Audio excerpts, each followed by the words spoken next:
Dr. Lee Moradi is a professor in the School of Engineering, Department of Mechanical Engineering at the University of Alabama at Birmingham.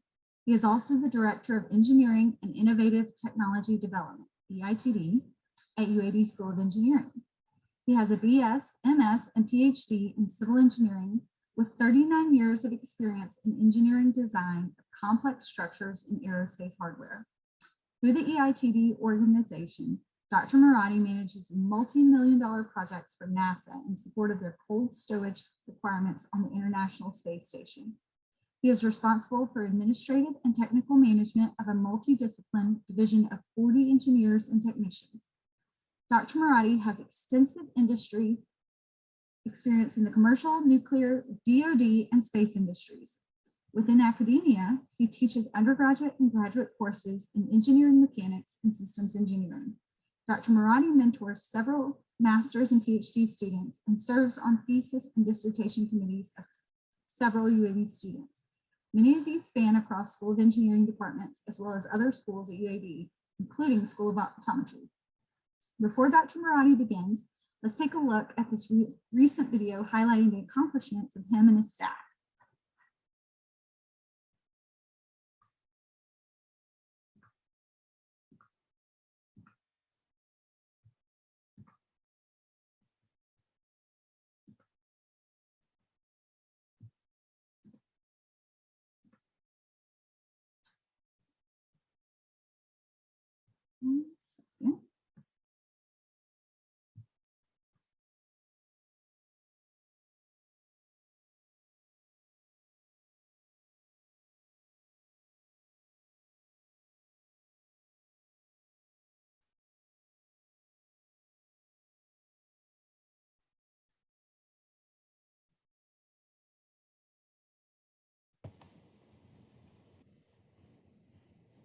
Christy, there is no sound. About that. No problem. Let's see. Let's leave. Lee, the video is muted. Mute. Video is muted. Video is muted. The problem now? Yep, good. There we go. Is that Lee wanting to get the video? It might be.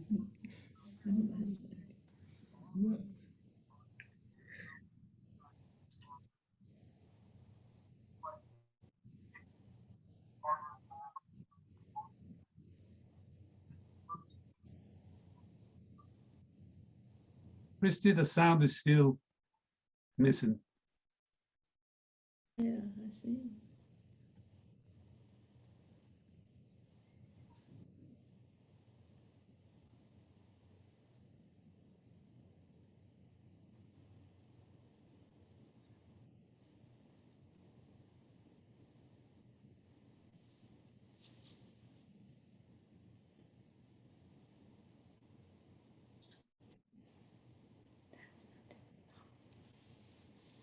That sounded helpful.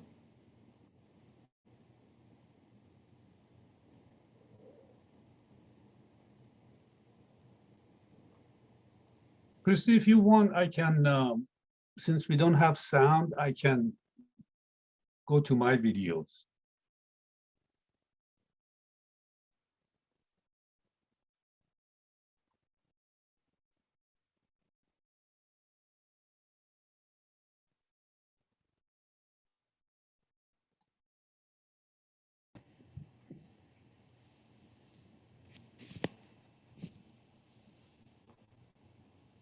I wonder if she can even hear. Yeah, evidently not.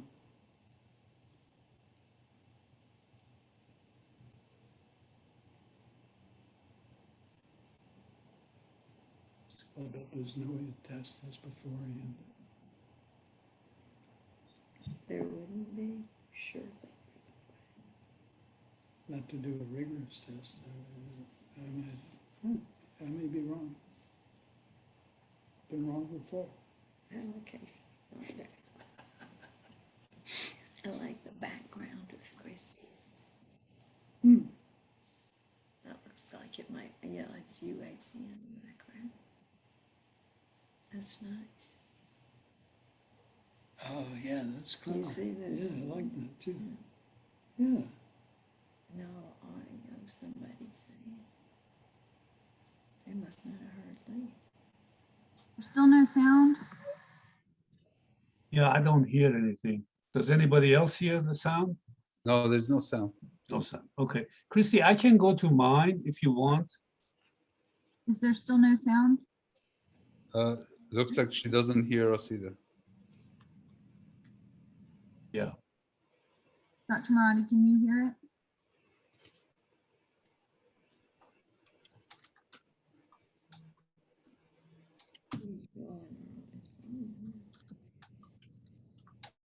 I think he may be bringing up his own presentation. Good. I've put it in the chat. I apologize that the sound wasn't working. It was working on my end. That's why I can.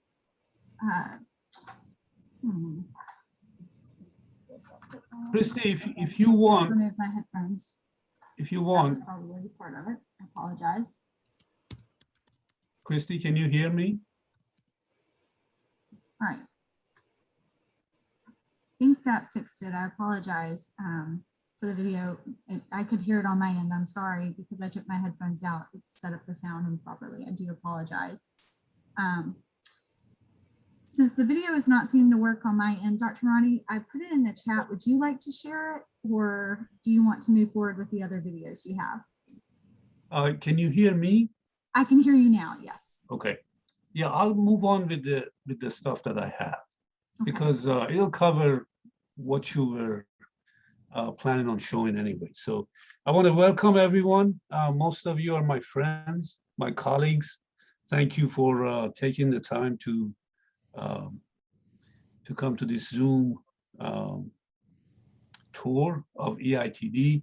EITD has been around since the early 1990s, and I'm the director, but to be honest with you, the credit really goes to the staff that work at EITD and do all the heavy lifting. So can everybody hear me okay? If you can. All right, excellent. So what I want to do is I want to get you excited about the space station first. So I'll show you a teaser and then we will go and look at EITD. So bear with me for a second. I'm sharing screen.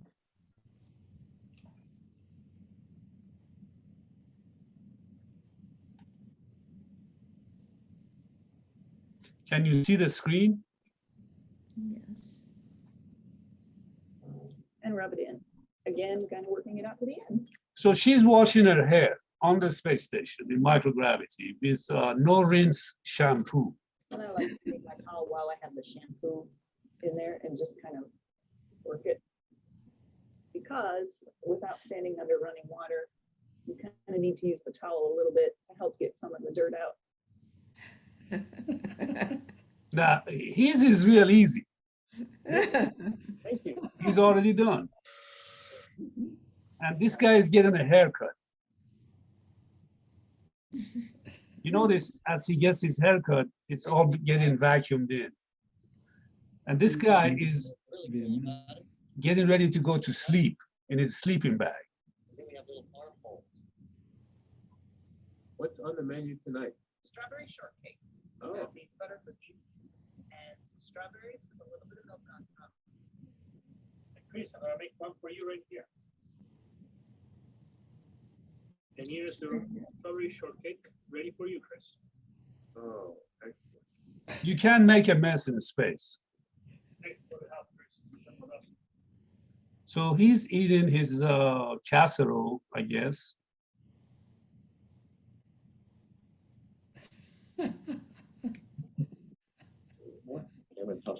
And check out the cashews.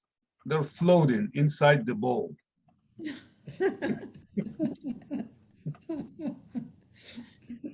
That looks like mac cheese.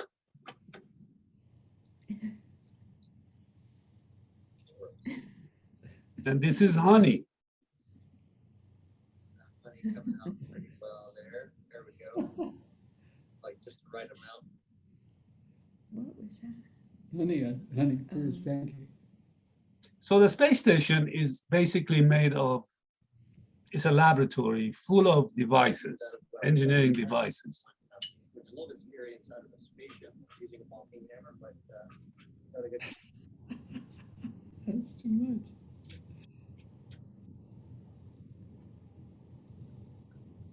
Is Lee Minute up in space, do you? I don't know. That's a good question. There is no walking in space, of course, you just float. I bet Dr. Janowski would like to do that. He must have run into something.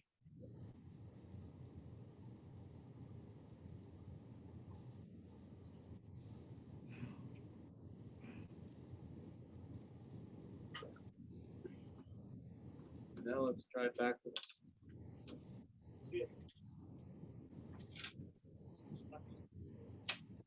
These are some of the cryogenic freezers that are on the station.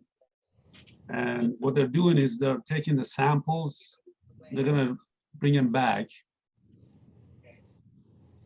I would suggest that I open this. That's a huge thing down there. Hmm. So you can see through the porthole? Yeah. Well, no, I can't see through. No, but just stimulation. Yeah, yeah, right. Thanks for the honor, guys. I really appreciate that. I really do.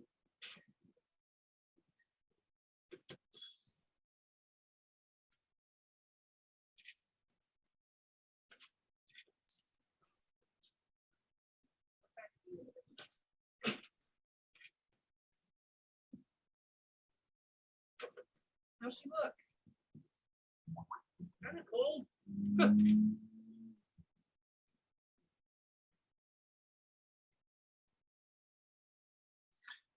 You notice how packed it is on the space station. That is a Canadian astronaut. The guy with the mustache. And you wonder why he's strapped down. Well, he has to strap down so that he's not floating when he's running.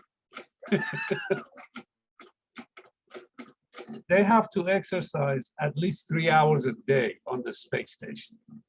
Otherwise, they lose muscle and bone mass.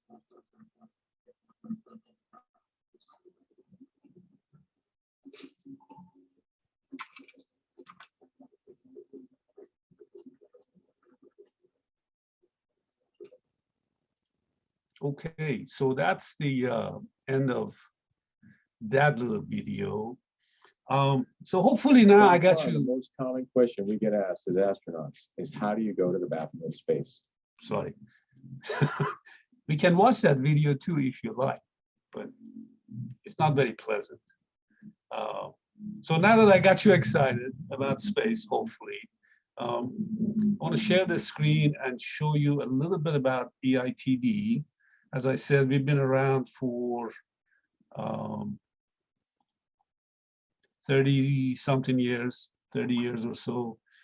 And let me go to full screen. Okay. Can you see the screen now? My presentation, okay. So I'm going to be very quick on this part. EITD, as Dr. Holmes sometimes refers to us, is like a company within a university. And we build hardware for different clients, mostly NASA.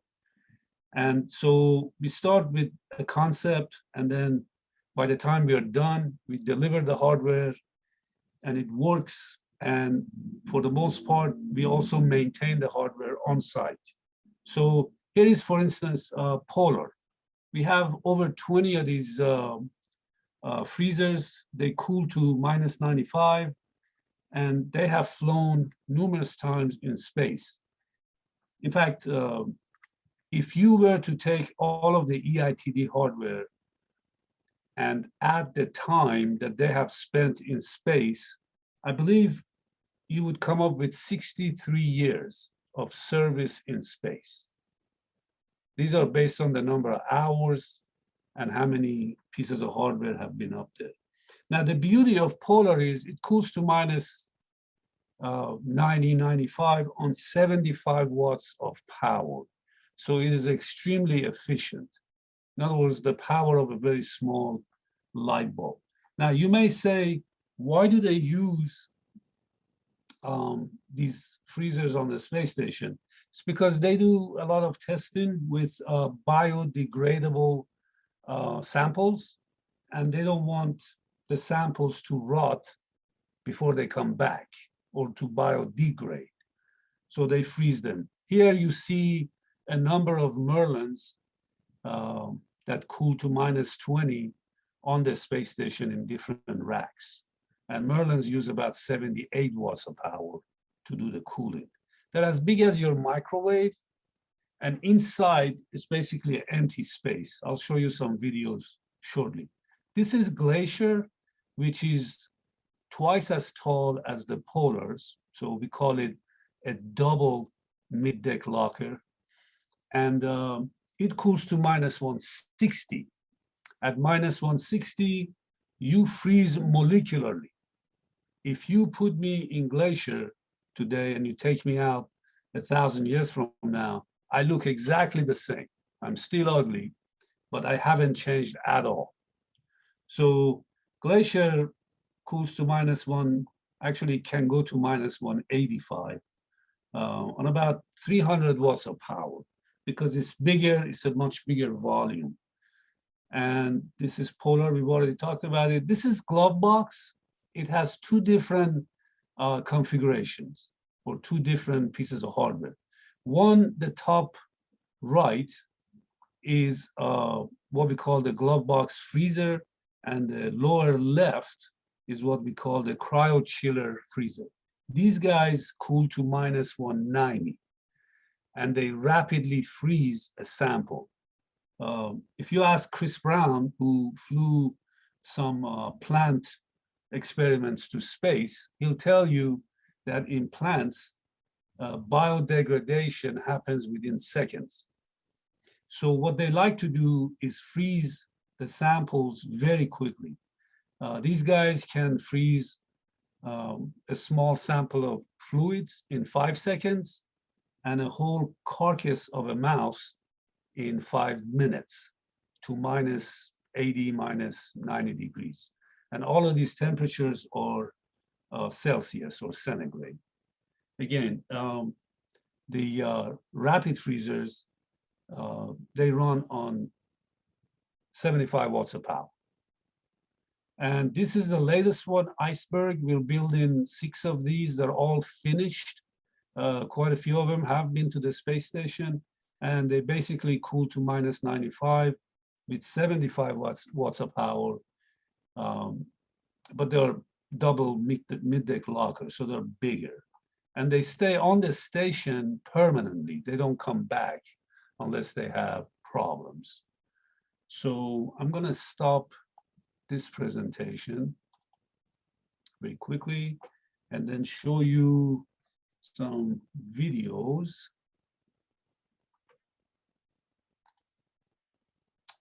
Let's see.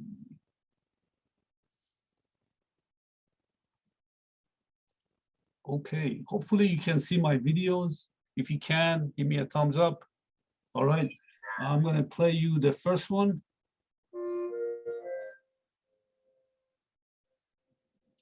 Well, freezers are the lifeline, if you will, for much of the human research that takes place on the station. Crew members collect blood and urine samples, but they must have a way to return those to Earth at the proper temperatures.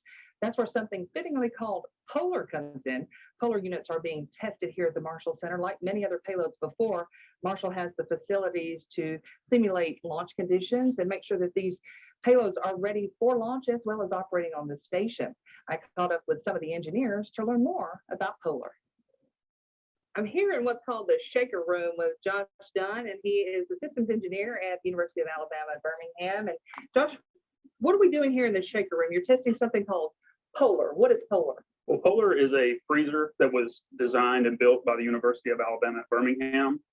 And it's the latest addition to the available cold storage resources on the space station. And it's a small freezer. It's designed to fit within the single locker dimension requirements for express track payloads. And to give some perspective on that, I would say it's approximately half the size of your typical mini fridge or dorm room type refrigerator. Operationally, it's got a temperature range that ranges anywhere from as warm as 4 degrees Celsius, slightly above freezing, all the way to negative 95 degrees Celsius. So how does that compare to my fridge and freezer at home? Well, I think the typical refrigerator at home is somewhere around 4 degrees on the upper end, and then in the freezer, it's in the negative 20 range. So it's quite a bit different. This facility is really vital to human research. Tell us about what it transports. So Polar's main purpose is transporting science to and from the space station. And there's really a wide variety of science that could be stowed within it. It provides a generically designed sample volume.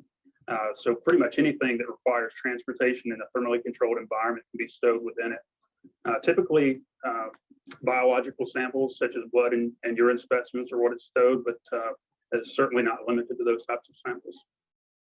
So you're involved because you're an engineer at UAB and you guys built this. Tell us about the relationship between you guys and NASA.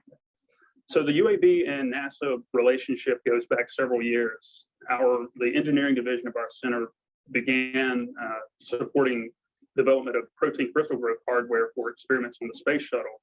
And over the years, we've kind of evolved, and our main focus has shifted into the development of cold stowage payloads such as Polar and GLACIER. And we also have another payload called MERLIN, which is a freezer refrigerator incubator. I think we have 4 MERLINs on board the station that are supporting everything from science to stowage of the crew's food and drinks in the galley. So we support payload integration and operations out of KSC, and then our contracts are managed out of JSC. So between the testing we do here at Marshall and the other activities at the other centers, we have a close working relationship with multiple NASA centers. And now we're going to talk to one of your colleagues about the actual testing. Okay. I'm joined now by Aaron Reese. So very quickly, both Josh and Aaron are UAB grads, especially Aaron. He was mechanical, loved the shaved head. And I teach class and I find them, ask them if they want a job, and they come in as student trainees. And then after they graduate, we hire them. So it is Aaron. He is a mechanical engineer at UAB, and you're kind of handling the testing here of Polar. Tell us what the testing is. So we say we're in the shaker room. What does that mean? Yes, ma'am. We're doing a vibration testing on Polar as part of the flight qualification process. Each unit is tested and analyzed to ensure that it meets the flight requirements. So it's actual flight hardware brought here, and then you shake it. Mm-hmm. We are able to, from shaking the unit, we impart a flight-like vibration spectrum onto the unit. And from that, we can determine the resonant response of the unit and also quantify the workmanship of the production of the unit so we can verify that it was built properly. Now, we're not talking actual vibrations like you feel at launch, are we? Yes, we are. It's Okay. exposed to a flight-like vibration spectrum. But not quite there, right? Not quite at that level. We have a qualification unit that's exposed to over a qualification level vibration load, and then these are exposed to an acceptance level, which is slightly lower than that, to determine the workmanship of the unit. So how long does this testing go on? Each unit is tested. The vibration testing typically takes a day, and then we'll move on to different environmental testing. But we have to do it for 14 units, so it spans the entire production of the project. So it's not just the shaker test. What else do we do? We do, So the lady on the left is Ashlyn. She's civil engineering. She just got a PhD, I believe a year ago, maybe not even a year ago. But the one on the right is Rafael Correa. He was in electrical at UAB, and then graduated and started working with us. Be doing acoustic testing, but we also come back up here to Marshall for different things such as electromagnetic interference testing and functional checkouts with a flight-like express rack. throughout different stages of the production and flight preparation process. Why the acoustic testing? There are maximum noise limit requirements on the station to prevent the crew from experiencing unhealthy noise limits. So we've operate Polar at its maximum, its loudest state, and verify that we are not exceeding those limits. So what he's talking about is on the station, there are thousands of instruments and hardware that run. And if you add all of these noises in a tin can, which what the space station is, or an aluminum can, it creates a very noisy environment where most of the crew or astronauts come back with hearing loss. So NASA is very careful in how much noise these units produce. And to your surprise, if you hear the unit running, you'd be amazed. They're extremely quiet, but we often break the or violate the specifications of the noise limits on the hardware. So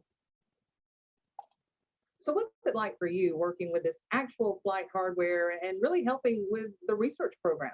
It's pretty awesome. I mean, it's great to know that one thing that we've worked on is going to be orbiting the Earth on the space station. It's going to be used to progress science, and we're incredibly fortunate to have this opportunity. You stand there in Birmingham and you watch it fly over and you say, hey, Yes, I've touched a piece of hardware on that. absolutely. I mean, that's incredible. So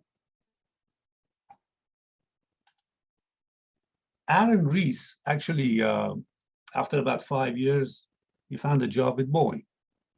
The issue is we don't like to lose them because they're all very good employees. But luckily, Dr. Holmes keeps the school full of students, so we can always find good ones to replace the ones that go off into the sunset for better jobs. We always wish them the best. So I'm going to show you another video. Helps boost one project America's space agency says is vital to orbital science. This is an older video, named GLACIER. but it talks about Designed and GLACIER. Built by UAB engineers, GLACIER helps astronauts maintain and store research projects and biosamples. Rob Rouleau is an engineer and project manager for GLACIER. A lot of it is not off-the-shelf technology. I think that's where we succeeded, where others had failed. We were able to take some existing cryocoolers that are Stirling cycle engines and incorporate those into the back of this unit to pull the heat out of the environment that's inside the internal contents. Nobody else had done that yet with an internal payload on shuttle. Astronauts on the Space Shuttle and International Space Station sometimes need their research projects and biosamples frozen that low to maintain scientific integrity. As for the high-flying space freezers, engineers monitor and keep the temperatures cool from satellite-linked monitoring stations located here at UAB. In addition to all of that, there will be other support delivery orders for NASA in various areas like extravehicular activities, health, and monitoring systems for the astronauts, and the thermal control systems which we have, and a variety of ground support equipment and flight equipment. GLACIER is among several successful engineering projects that has earned UAB's Biophysical Center a reputation as one of the nation's leading life sciences laboratories. Thank you very much, too. Have a good day. Okay, and one more, and then I'll stop. This one is short. When you're freezing samples, the most important thing is to freeze as rapidly as possible. So on laboratory. Now, this is Brandon Smith. He got his master's from UAB Mechanical. He worked in the hospital for a while as an engineer, and then expressed interest to join in EITD. And so we brought him on board. He's a great engineer. So I'll let him talk. On Earth, they'll dunk it in liquid nitrogen. On the space station, you have to, everything has to be bolted down, and you can't have volatile chemicals and dangerous things floating through the space station. So if they were to get in contact with this liquid nitrogen floating around, they could potentially harm themselves. So they need something on the space station that will freeze comparable to liquid nitrogen on Earth. That way, when they do their studies on Earth, it'll actually be comparable to what goes on the space station. One of the largest payload developers in the history of the space station. We're responsible for millions of dollars of science that goes in and out of our cooler. So it's fun to work on, but it's also a pretty big responsibility to make sure that the science community is able to live up to their expectations. It's pretty incredible. I mean, I've grown up loving all things space, and so to be able to work on something like this and to see it go up into space is really, really an incredible opportunity. When you're freezing samples, the most important thing is. Sorry. Okay, so that really concludes most of my videos. I'm going to open it up for questions and discussions.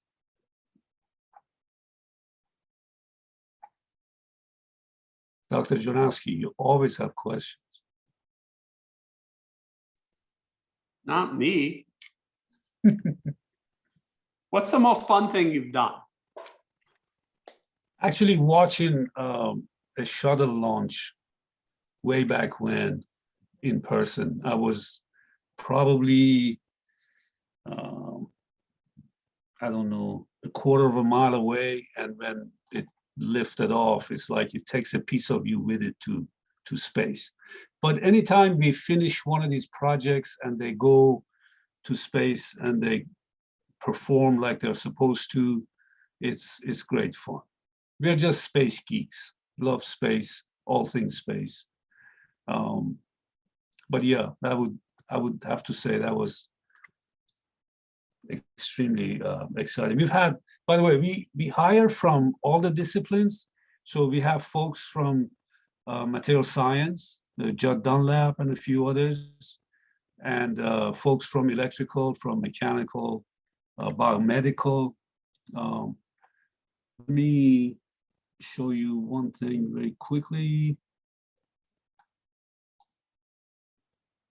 For the gallery, okay. So let me share a screen and give you a glimpse of where we get some of our folks. Share. Okay, so hopefully you can see this. I'm going to go full screen. All right, if I'm scrolling down, and of course, these are our latest pictures, so you see people with masks. This was during COVID. We had to stay on campus, most of us, because the hardware is essential to the space station. So we had a letter from NASA that allowed us to stay on campus. The gentleman in the red Alabama jacket, his name is AJ Ford. He was mechanical, worked in MPAD for a while.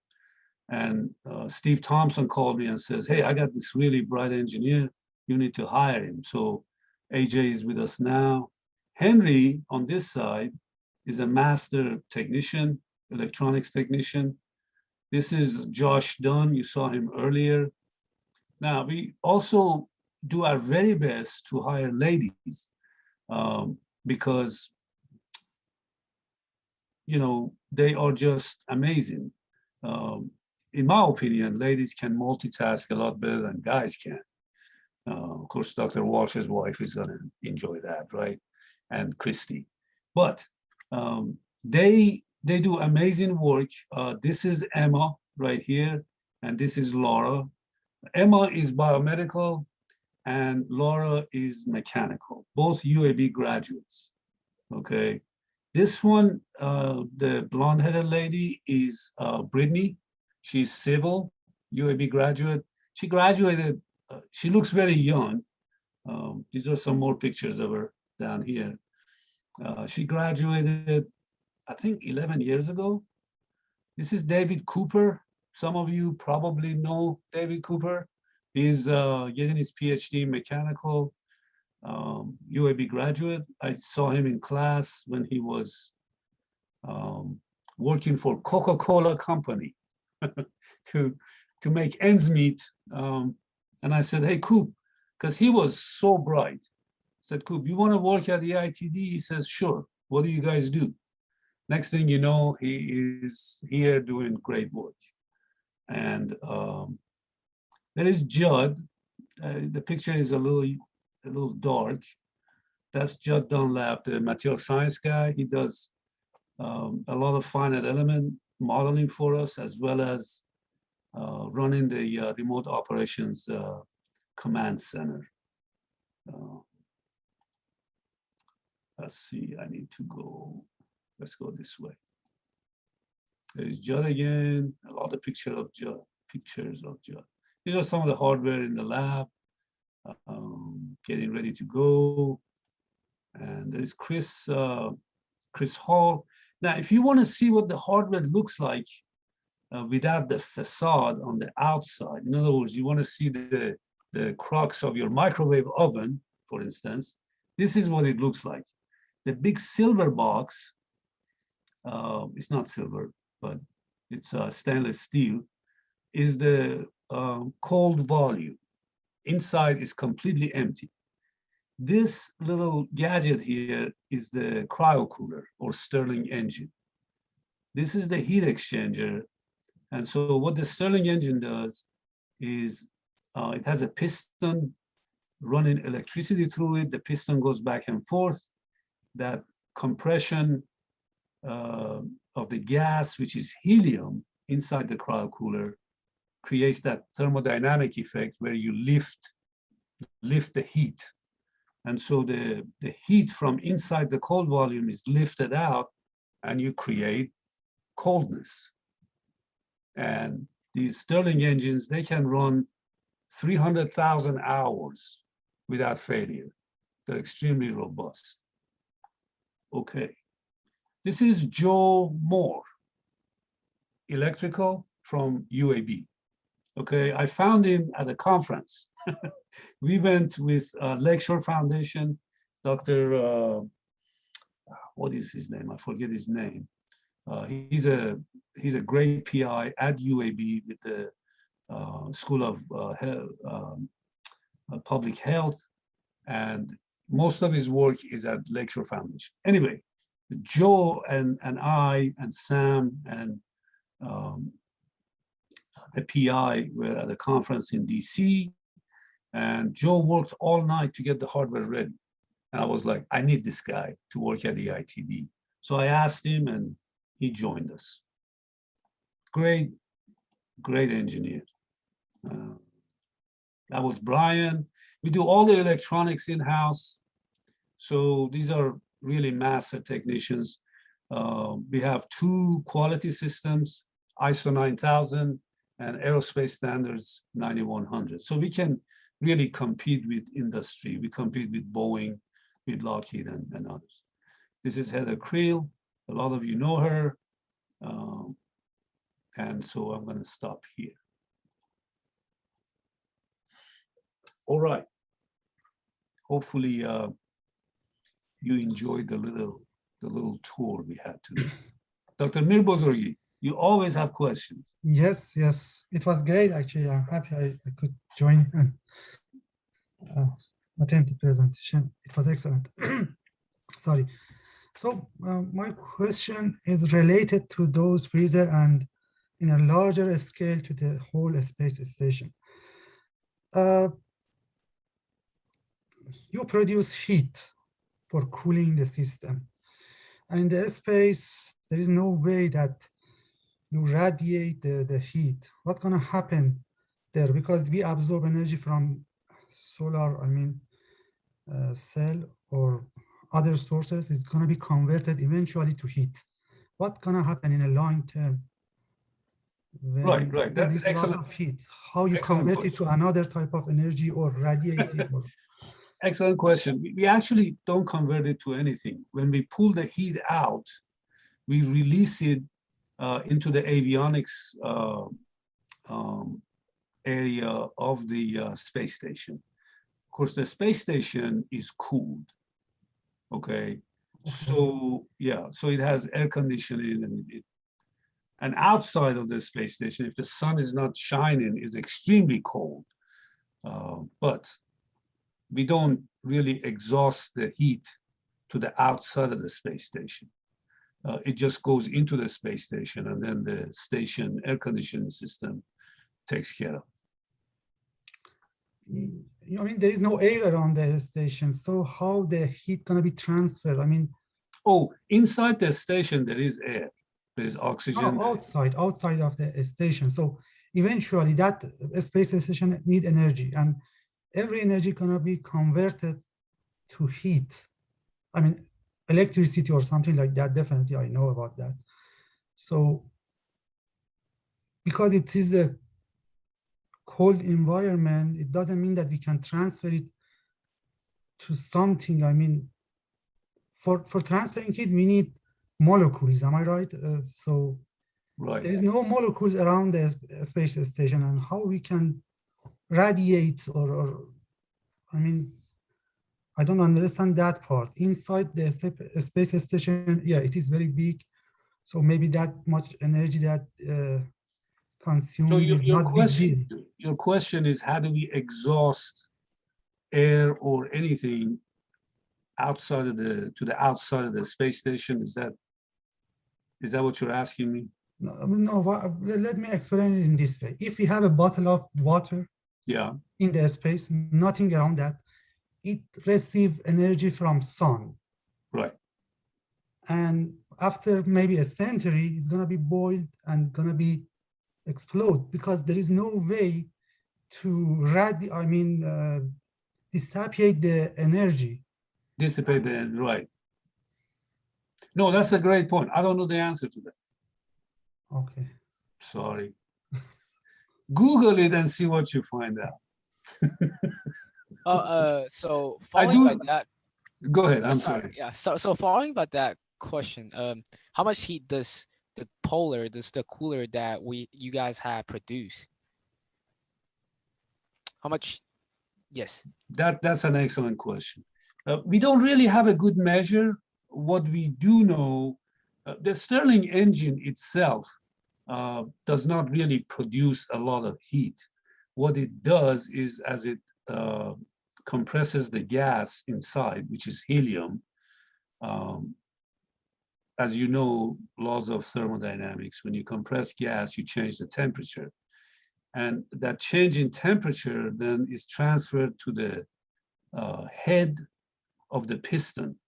And if you turn on a Stirling engine, within milliseconds, the head of the piston builds frost because it gets cold almost immediately.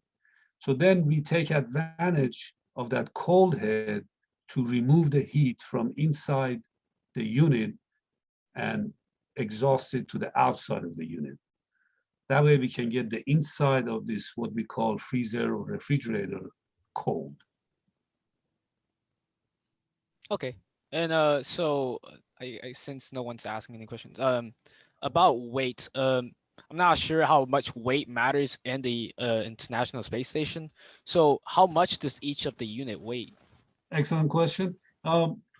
The glaciers weigh a little over 100 pounds. So it requires like at least 2 people to lift them in our laboratories.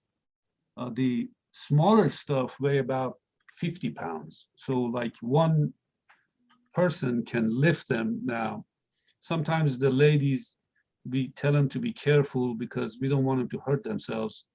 So the 2 of them get together and lift a smaller payload. But in general, 2 people can lift these. So between 50 to 100 pounds is the total weight. That's when they're empty. If you fill them up, then they're heavier, of course, and depends on how much payload, how much sample you put in the unit. Okay. Your question is great. So let me expound on that. Weight is incredibly important for space because you have to lift the weight, and the more weight you put on the rocket, the more it's going to cost you to lift it to space. So they want everything to be light, as lightweight as possible. So we take a lot of care to make these units extremely light. Now, once they get to space, it's no problem because there is no gravity and you can move them around with 1 finger or 2 fingers. But lifting them to space is the costly part. Go ahead. Yeah, okay. So since you say it's lightweight, comparing to the I guess the requirement they set, how much weight is lightweight? Oh yeah. So what they tell you is, let me see if I can do a better job. Hang on a second. I'm going to go to share screen real quick, and okay, I'm going to go to full screen on this one. Okay, so this is Iceberg. Okay, and the picture on the right shows you Iceberg in the rack. This is a space station rack, which has other payloads in it too. In fact, it's got Iceberg, and then it's got another rapid freeze from UAB right here. Iceberg is from UAB, then it's got payloads from others. Okay, so what they give us is they say your volume is restricted to these dimensions, and your weight is restricted to this amount with the CG in a certain space. In other words, within the rack, your weight and CG have limitations. Your CG cannot be outside of the I guess parameters that they set for you. Did that answer your question? Yes, sir. Yes, sir. Thank you. Yeah, and the same way with power, power limitations, data limitations. The rack is really the mother of the payloads, and then the space station is the mother of the rack. So the space station has solar panels that generate electricity for the station, and they feed into the rack, and then the payloads are connected to the rack to get their power, and of course water as well, and data. So now, if you look at inside the space station, if you get time, you know, maybe at nights or whenever, weekends, you want to have some fun, just type Google life on the ISS, International Space Station, life on the ISS videos. There are thousands of them. Yeah, I was watching one when they installed a new solar panel. right, online. right. It was pretty cool. So you can see all sorts of things, and how they live up there, like brushing your teeth. So they brush their teeth, and they have to swallow the toothpaste because I know, and a few other things. So I'm going to get out. Dr. Moradi, I have a question. Yeah. Does it Don't ask me any hard questions. Sorry, that The was question was very hard. I couldn't that answer. one was maybe The a stupid expression question. toothpaste. Sorry, yeah, I have a question. Does it make sense to develop lab to transfer in the space, not bring the sample down? It can be a Excellent question. Actually, if you come to our center, if you come to CBSC, you've been here. Yes. There is a rack in the lobby, and that was the lab you're talking about. Oh. We built that lab when Bill Clinton was president, 1998, and it was supposed to do everything the Center for Macromolecular Crystallography was doing at UAB on the space station. We were supposed to get $100 million to build 3 of those racks, okay? And right before we received the award, presidents changed. George W. Bush got in the office, and the lobby for George W. Bush was for deep space, not for space station. So the money we were supposed to get went to deep space. So we were never able to build a lab that would go to the space station. Yeah.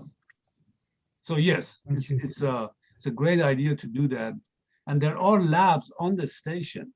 They grow plants, they do rodent research, all kinds of labs up there, but not huge labs like the one we were planning on building. Thank you. Thank you. You're welcome. Dr. Moradi, one of our attendees asked in the chat, do UAB graduate students work on any of these projects for NASA during your program? Yes, you know, as I was showing you earlier, when we first started, since this was more of a commercial development venture, we hired everybody from Huntsville or Houston, where the NASA folks are. But as I started teaching class, I would find the best students in the class and we would hire them. So more than half of the group now are UAB students who worked on the hardware as undergraduates or graduate students and then graduated and came on board full time. So that's really the message I wanted to pass to the students that are interested in coming to UAB, that there are these opportunities at UAB for internship and eventually engineering positions. We at EITD, we pay as well as, you know, the industry pays, because if we don't, we lose them eventually. People always want to get paid well, so they leave. So yes, that answer the question. When you say best, what do you mean by best? Best grade? What if you're not the best student, but you're just enthusiastic? Well, that's what I mean by the best. I'm sorry if I misled you. I don't mean someone that has a 4.0 or 4.3 average. Usually what I look for is someone that has a lot of enthusiasm. I give you an example, okay? I had a student from UAB contact me 3 weeks ago and said, do you have any internship openings? I said, sure. And so I set up an interview for him. He's an undergraduate student. And then he texted me or emailed me the morning of the day he was supposed to come in and said he had an emergency, he couldn't make. So I rescheduled his appointment for the interview. And then the second time, he emailed me again that morning and said that another emergency came up and he couldn't make it. Well, if someone sets you up an interview, please try to make it. That's that's criteria number one. Always come for the interview. But the enthusiasm is important, hardworking, being on time, pleasant, easy to work with, because we have a group that has to work together to make this stuff happen. It's not a one-man job. Different disciplines, different employees. So. Okay. I'm not sure if I'm asking too much question. I'm not. You're I'm not. sure You're if I'm- not. Are okay. you interested? So- Are you interested in employment at EITD? I was just wondering, so you did mention internship. So how do you feel about someone working with you guys for one semester and then just take that as experience and maybe develop their own career and later on? What do you feel about that? Or do you prefer students just keep working there? No. We have no preference. So I gave a talk at New York. Dr. Jonaski may have to help me. CUNY College, no. Anyway, it's a university in New York. And that was one of the questions they asked me. Do you take any students from other schools? And I said, sure. So I had this student contact me later and we hired him for a semester, just like you were suggesting. He came and then he had to go back and then he came again. We've had folks from other universities, Georgia Tech, Case Western. So yeah, if they come from other universities, they don't usually stay year after year, they go back. But UAB students, they stay, and then they join full time. Now, when you join full time and you go back to graduate school, your tuition is free because you're a UAB employee.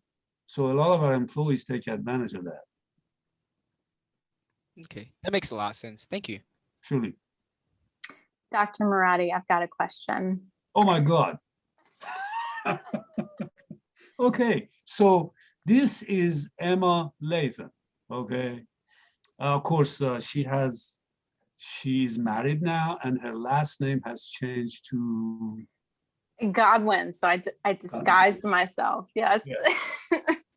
So she meets this guy. Emma was magnificent. Okay, Emma hung the moon. I'm not kidding. She's great. And then she meets this guy, and of course she falls in love, and they want to get married, and he wants to move. And I tried to do whatever I could to make him look bad. So Emma, You would- did. Unsuccessful. You did try though. You I did. did. I tried. I told Emma, this guy is no good. Please leave him. But she wouldn't. Anyway, we ended up in her wedding, and Emma left us. But now she's back working at Southern Research. I am. Yes. Not too far down the street. My question is, where is EITD poised to be in the next 5 years, 10 years? What are the big projects or big, projects coming up, if any? Excellent question. And I actually have an answer, unlike the question Dr. Mirbozorgi asked me. I'm his friend, but I'm no longer his friend after that question he asked. Just kidding. We love each other. So yeah, where is EITD going? What we have with NASA, as you well know, because you were here for what, 2 years or more? Yeah. Emma joined us as a student, and then she graduated, and she moved on, got married and moved on. So we also do maintenance and sustaining on the NASA hardware. So that will stay, and we support them with the flights. So all of that stays. And if they come up with new hardware we have to build, we'll do that. But currently, we're working with Axiom Space. I don't know if you know about them or not. The former chief of the space station and a billionaire got together and formed Axiom after the former chief retired. And Axiom wants to build a space station that would go around the Earth, just like the one we have now, to replace the International Space Station when it retires. So we're teaming with them to provide them hardware. So that's one. We're also looking at Canadian Space Station, and then anything else that we can do for NASA. So those are the space side of things. Moon missions are becoming big, and hardware on the moon, especially sample preservation, is also a big thing. Lee, Axiom spelled like AXIOM. Why they named it Axiom? It is an elementary particle invented. I mean, not invented, named it. Steven Weinberg and Frank Wilczek jointly discovered that theoretical particle. It has not been observed yet, but there are a lot of things going on around it these days. Yeah, apparently Axiom, right, they did. Axiom is being used quite a bit, because if you Google Axiom, you'll see a lot of companies and even products sometimes named after Axiom. But yeah, they named it Axiom. Do you know they named it because of this elusive elementary particle, or maybe they think it'll be an elusive space station? I don't know. Yeah. I don't know how they came up with that name, but it's very sophisticated. They did. It is. Yes. Of course, what they're proposing to build is also very sophisticated. They're kind of like SpaceX, but they're building space stations. And so going back to Emma's question, the other thing we're doing, and Dr. Holmes can vouch for this, is that we teamed with Vladimir Vancevich, who has a contract with, it's the congressional ad, but the work is being done for the Department of Defense for the next generation of autonomous vehicles. These are autonomous vehicles for off-road conditions, because a lot of Army trucks and so forth in war zones, they're not on asphalt necessarily. Part of EITD is working with Dr. Vancevich on developing the autonomous vehicles for off-road conditions. That's a really exciting program. And an offshoot of that would be to take his technology and apply it to the current rovers on the moon or Mars. And you may say, oh my God, you know, Jet Propulsion Laboratories has the edge. All of that is true. We call Jet Propulsion Laboratory, we talk to their scientists, and what we found out is that their rovers travel extremely slowly, maybe 1 meter a day. And the reason why is they don't want it to fall over or run into a, so it like crawls. It's worse than crawling. Well, Vladimir's approach and his mathematical derivations will eventually allow much better mobility and higher speeds. So we're hoping to team with the rover builders and include his technology in the rovers. That's one of the things we're talking to the Canadian Space Agency about. Did I answer your question? Yeah, that's exciting work. Yeah. A lot of cool things coming down the pipeline. Yeah. Now in 10 years, I'll probably be dead. I should have been dead a long time ago. You'll live forever. You think so? Yeah. How about Dr. Mirbozorgi? How long is he going to be around? Forever too, right? With all that running, you're gonna be live forever, Lee. Yeah, right. Dr. Moradi, I have a question. Yes, sir. Sorry, yeah, thank you very much for the presentation. It was great. Oh, by the way, it's great to have you. And Oh, I have heard of you, but I have not met you. So it's good to meet you on Zoom. We met occasionally here and there in conferences. You have my card. You know, you must I do. have that, Okay. card of mine. See, my mind is already going. In a collection of cards you have, my business card is there in a pile. I apologize that I forgot what you look like. Go ahead, please. But I have a technical question.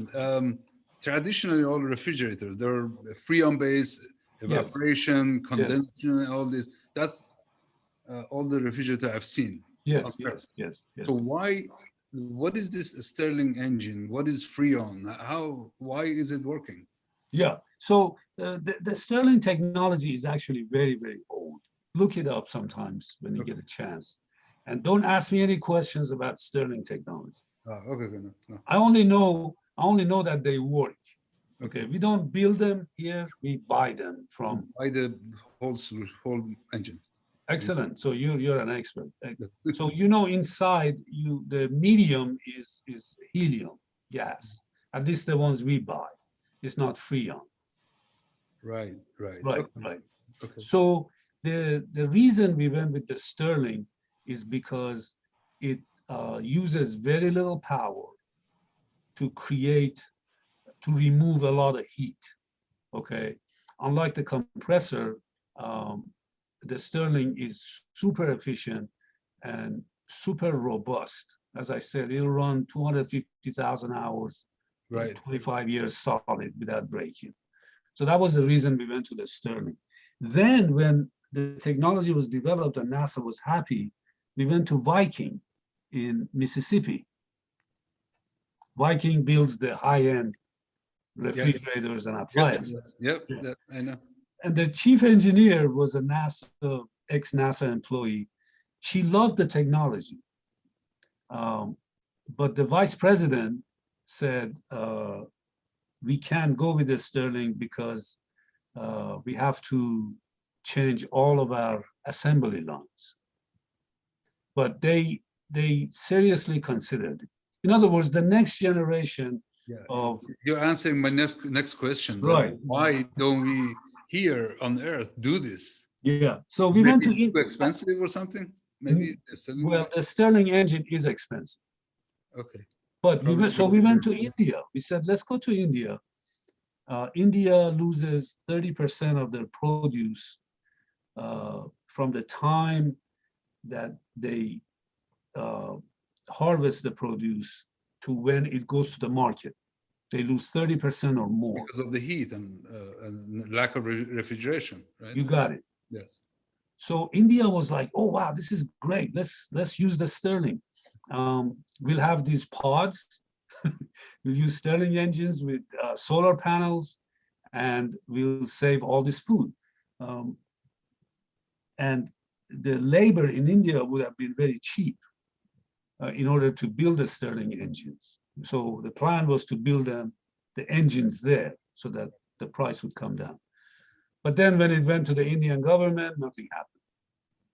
So we've had several people ask us that question. Oh, okay. And we've tried to market it, but have never been successful. Probably my fault. Well, if I don't know, it must be some other entity creating a Stirling-based refrigeration on Earth, no? Yeah, there are.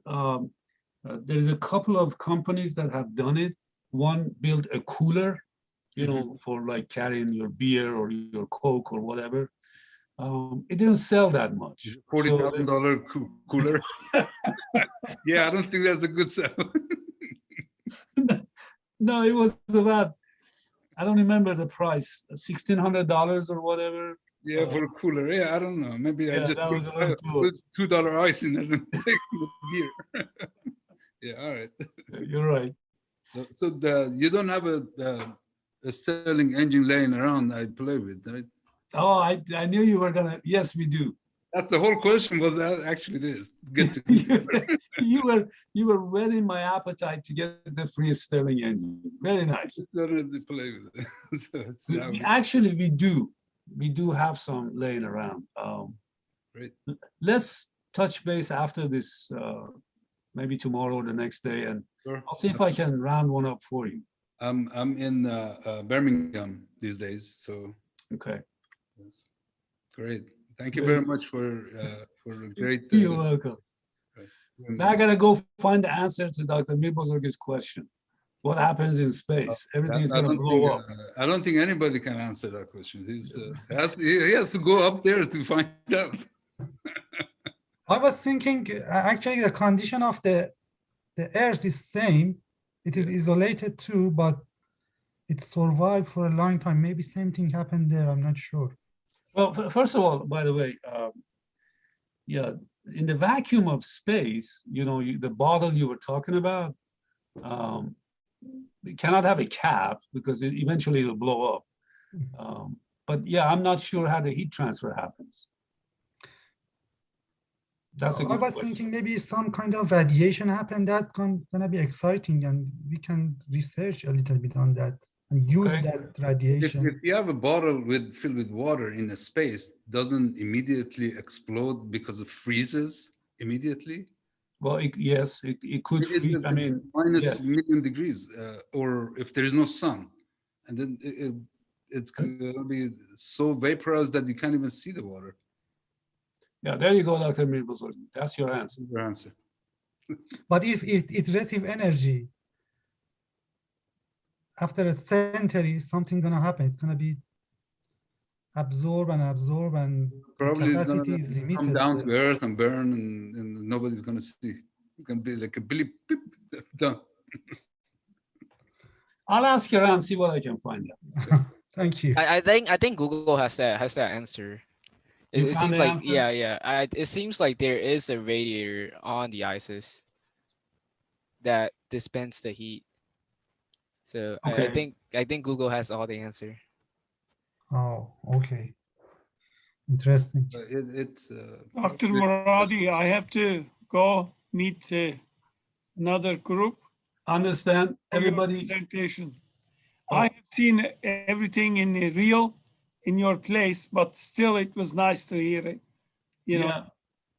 Space is always exciting. I don't know, something about space. Great to see you, Dr. Tani. Take care. We'll see you. Yes, so our time has gone past, so thank you all for staying on with us. If you have any questions that you didn't get to answer or didn't get answered tonight, I've put my email in the chat. Dr. Moradi can put his email in the chat if you'd like to reach out to him personally. We did record, and we will be sending that recording out later this week or early next week.